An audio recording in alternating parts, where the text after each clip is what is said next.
me do this all the time. Okay. Do it. Who do we have today? The camera's right over there. Who do we have today? Can you see where it is? Hi. There you go. Who are you? I'm Emma.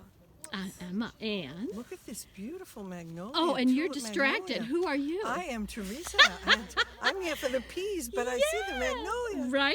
It's a nice magnolia. And one over there, too. Yeah. And we're here for Healthy Home Habitats. And Emma and Theresa have started their peas a long time ago. How big were the little pea things when we were here last time? Oh my goodness, Do you remember? they hadn't even broken through. They were just these teensy little bits. So we're here to do step 5, the 5 W's of wondering, watering, weeding, waiting, and watching, and see how big they are now. Looks like somebody got to one, huh? This one's broken. So how many do you think we have here?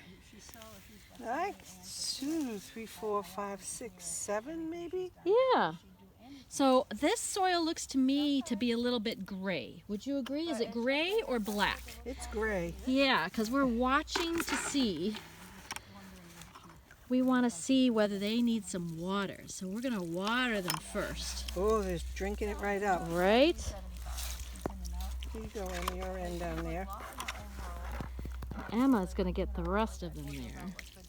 There's a little one right there. That's good. Yeah. And we can soak those because the rest of that Keep extra going. water is just going to go away. And we don't know, in fact, we might get a snow this weekend. So we're going to make sure they have enough moisture because that snow will take a little while to melt too. And that'll take care of the watering piece. But when we were watching, we saw that one was a little broken off by something. So we are actually going to install a little bit of fencing around them too. A little piece of 1-inch chicken wire fencing, which I think is right next to, oops, right here. Right here. And we're going to put this at the base, and we'll put these bricks on the bottom so that the... Are you bending it out? Yep, like we're going to that? bend it out a little bit so Yeah. the rabbits can't get underneath. Okay. And then, oh goodness, I got to get better at my... And then we're going to, do you see what your Mama's doing? She's taking the ends of those wires and wrapping them around the little bit of the fence that's already here. Keep the Because rabbits those out. rabbits cannot jump, but they can finagle. So if you do your end there too, Emma, That's all you have to do. can you bend them all the way down to the bottom? Because the rabbits are kind of short. I bet you know that. And we don't want them to sneak their We little have nose in birds there. stealing our seeds. Stealing the seeds or the Yeah. plants as well?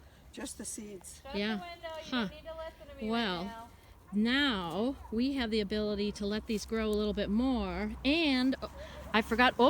So we have some leaves behind you, Emma, and we're going to put those inside that fence to protect them, because if we get some snow, those little baby sprouts are not meant for another frost. So we're going to put those leaves all around the base of them, and they'll be protected for that snow. And then we'll come back after that's done. That's good. They need to be loose, but that'll protect them from the frost. Breathe. Yeah, All right. and we're set. That's the 5 W's. Watch, wait, water, wonder, and maybe later we will weed. There's not much weeding there. No, not at the moment. Thank you, Emma. This is great stuff. Yeah, it's not very expensive. It comes in a roll, and I think it was $19, and it's only 2 foot tall, which is really all we need. Yep. And I used some wire cutters to cut it. You could have made a wonderful outdoor pen for the guinea pigs. with That's a that. great idea. Hey, thank you very much, you guys. Hey, you're welcome. All right.